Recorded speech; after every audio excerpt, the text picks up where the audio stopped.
दोस्तों, एक बहुत ही इंपॉर्टेंट सवाल बार बार कई लोगों ने पूछा है और उसी सिलसिले में मैं अभी वीडियो बना रहा हूं और ये बात तो मैं सोच रहा हूं कि ज़्यादातर लोगों तक पहुंच जाए। क्योंकि कई बार यूजीसी नेट का फॉर्म भरने वाले जो कैंडिडेट्स हैं हमारे, जो अभी कई बार अभी मास्टर्स भी कर लिया है, तब भी उनको लोग तरह तरह का सलाह देते रहते हैं कि देखो ये सब्जेक्ट से नेट निकालना आसान है ना। और कई लोग जो अभी मास्टर्स नहीं किए हैं वो लोग प्लान करते हैं कि 2 साल में हम मास्टर्स किस सब्जेक्ट में करेंगे तो हमारे लिए आसान रहेगा, और ये कैलकुलेशन कि आसान कौन सा रहेगा। कई सारे लोग, उनमें से जिन लोगों ने हमें कॉल किया या पूछा है, उनमें से कई सारे लोगों ने ये बताया कि उनको बताया गया है ऐसा कि कुछ सर्टेन सब्जेक्ट्स हैं जिसमें नेट निकालना आसान है, कुछ सर्टेन सब्जेक्ट्स हैं जिसमें नेट निकालना मुश्किल है। तो देखिए, मैं कुछ चीजें पहले क्लियर कर दूं, आप खुद समझेंगे कि क्या नेट निकालना किसी सब्जेक्ट में आसान है या नहीं है। वो चीज आपको खुद क्लियर हो जाएगी। वीडियो बहुत छोटी सी है और उसमें बहुत आसानी से आपको ये बात समझ आ जाएगी कि कौन सा सब्जेक्ट आपके लिए सही होगा नहीं होगा। जो लोग जनरली इस बात को लेकर कंफ्यूजन में अगर कहीं हैं, तो पहली चीज के जो सिलेक्शन का क्राइटेरिया है वो समझने की जरूरत है, ठीक है ना। सिलेक्शन का क्राइटेरिया क्या है कि जितने भी टोटल नंबर ऑफ स्टूडेंट्स बैठे हैं, अपीयर हुए हैं एग्जाम में, उसमें एक बेसिक क्राइटेरिया लगा देंगे कि 40% पेपर 1 पेपर 2 40% मिनिमम आपको मार्क्स आना चाहिए। तो that is the basic criteria कि आप 40% का जो थ्रेशोल्ड है उसको पार कर जाए। Those who have not scored 40% at least, वो तो पहले ही बाहर हो गए, वो इस रेस में है ही नहीं, है ना। तो उनको हटा दीजिए। अब उसके बाद जो स्टूडेंट्स क्वालिफाई कर गए हैं उसमें भी अब उसके बाद लगेगा कि 6% फॉर नेट, के 6% टोटल स्टूडेंट्स जो होंगे वो नेट के लिए एलिजिबल माने जाएंगे। अब वहां से भी जो 6% एलिजिबल माने गए उसमें से भी अगले 6%, है ना, वो एलिजिबल माने जाएंगे जेआरएफ के लिए। मतलब वो भी मान के चलिए कि आप टोटल अपीयर्ड का ना 1% होता है, ठीक है। तो ये टोटल नंबर्स हैं। मान लीजिए, अज्यूम करिए कि किसी एग्जाम में, किसी सब्जेक्ट में 135 स्टूडेंट्स ने फॉर्म फिल किया, अपीयर हुए। 35 ऐसे स्टूडेंट्स थे जो किसी भी वजह से एलिजिबिलिटी क्राइटेरिया 40% मार्क्स नहीं ला पाए, तो बच गए 100 में से आप ये मान के चलिए कि जो 6% बनता है टॉप का वो 6 होता है।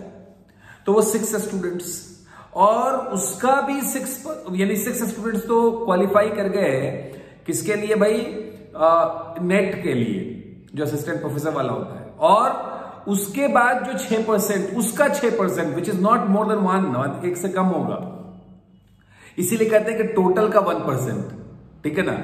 तो वो जो है आपको जाएगा जेआरएफ के लिए। तो मतलब अगर उसको इस तरह से ना कहूं मैं कि 6 का 6%, अगर मैं डायरेक्टली कह दूं कि 1%, तो वो ज्यादा आसान हो जाता है। चूंकि आप देखें, उसमें एक और चीज देखेंगे आप कि जब आप रिजल्ट देख रहे होंगे या जो यूजीसी की साइट पे भी आपको मिल जाएगा, अलग अलग सब्जेक्ट में कितने स्टूडेंट्स ने क्या मार्क्स लिया, कितने स्टूडेंट्स क्वालिफाई हुए हैं नेट के लिए और कितने स्टूडेंट क्वालिफाई हुए हैं जेआरएफ के लिए।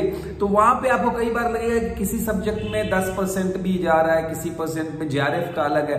तो वो जो है ना, वो सीन इस पे भी डिपेंडेंट होता है कि कितना ज्यादा आबादी क्वालिफाई कर गई है। अच्छा, उसमें और भी कुछ कैलकुलेशन करते हैं तो वो अंदाजा लगभग 6 से 7% के आसपास ही निकलता है, उससे ऊपर नहीं जाता है जो टोटल कैलकुलेशन करी जाती है, और 1% के आसपास जाता है जेआरएफ के लिए। तो इसमें एक बात जो आपको समझने की है वो ये है कि किसी भी सूरत में आप ये कंफ्यूजन में ना रहें कि इस सब्जेक्ट से आसानी हो जाएगी और इस सब्जेक्ट से मुश्किल हो जाएगा। सब्जेक्ट आपको चूज करना है। Subject should be of your expertise and interest. ये कोई फॉर्मूला नहीं है जो कि किस सब्जेक्ट से आपका नेट निकल जाएगा, नहीं। सब्जेक्ट आपके एक्सपर्टीज और इंटरेस्ट का है तो आपको मजा आएगा, आप उसका गहन अध्ययन करेंगे, इंटेंसिव स्टडी करेंगे और आप उसको करेंगे। और अगर आपको सब्जेक्ट में एक्सपर्टीज नहीं है, इंटरेस्ट नहीं है, तो कोई भी सब्जेक्ट होगा उसमें आपको अलग होगा मामला। अगर देखिएगा ना जब रिजल्ट, तो उसमें आप देखिएगा जैसे कुछ सब्जेक्ट है जिसमें बहुत बच्चे बैठते हैं, जैसे आपको पॉलिटिकल साइंस, इकोनॉमिक्स, इंग्लिश, ये सारे सब्जेक्ट्स, ऐसे कई सारे सब्जेक्ट्स हैं जिसमें अगर लास्ट ईयर वाला देखिएगा तो 35,000, 28,000, 22,000, 30,000 इस तरह से। कुछ सब्जेक्ट जिसमें बहुत कम बैठते हैं, है ना। अब चाइनीज ले लीजिए, फ्रेंच ले लीजिए, ऑब्वियसली उसमें कम बैठे होंगे, बहुत कम बैठे होंगे, उसके हिसाब से वो नेट जेआरएफ बहुत कम भी होंगे, ठीक है ना। इसलिए आप देखेंगे कि मैं देख रहा था रिजल्ट, तो क्या सब्जेक्ट था जिसमें सिर्फ 2, 4, 5 लोग क्वालिफाई किए, तो वो जेआरएफ के लिए ही थे, यानी कि वो मिनिमम 1% वाला जेआरएफ में ही चले गए थे वो, ठीक है। तो वो नेट के लिए थे ही नहीं, मतलब अलग से वो टोटल के टोटल जेआरएफ में चले गए, उसके बाद कोई क्वालिफाई नहीं किया होगा, ये चेक कर रहा होगा, उसमें को और कोई क्वालिफाई किया ही नहीं होगा। तो पहली चीज कि बिल्कुल, अब 2 तरह के स्टूडेंट्स ने चूंकि कॉल किया था, 2 तरह के स्टूडेंट्स की बात मैं बता दूं।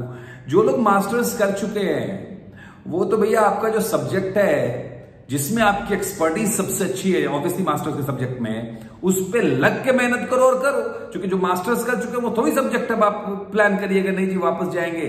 और दूसरा, जो लोग अभी मास्टर्स में एंटर करने वाले हैं वो आप वो सब्जेक्ट लें जो आपका area of expertise and interest है, आप उस सब्जेक्ट में मास्टर्स करें और 2 साल बहुत लग के पढ़ाई करें। देखो बहुत आसान होता है अगर आप ढंग से पढ़ाई कर लें। ऐसा है नहीं कि 5 ही लोग चाहिए या 10 ही लोग चाहिए। नेट और जेआरएफ के साथ जो अच्छी बात है वो देखिए, समझिएगा कि ये नहीं है कि 50 ही सीट है, अब 50 सीट, चाहे आप 5 लाख लोग फॉर्म भर दें, 50 सीट फिल करनी है, ऐसा तो है नहीं। आपको वो 6% में आना है। So with your interest and expertise and लगन, मेहनत, आप वो 6% में अगर चले जाते हो बहुत अच्छी बात है, ठीक है ना। चलिए, ऑल द बेस्ट, अच्छे से तैयारी करिए, exam is around the corner, मेहनत करते रहिए।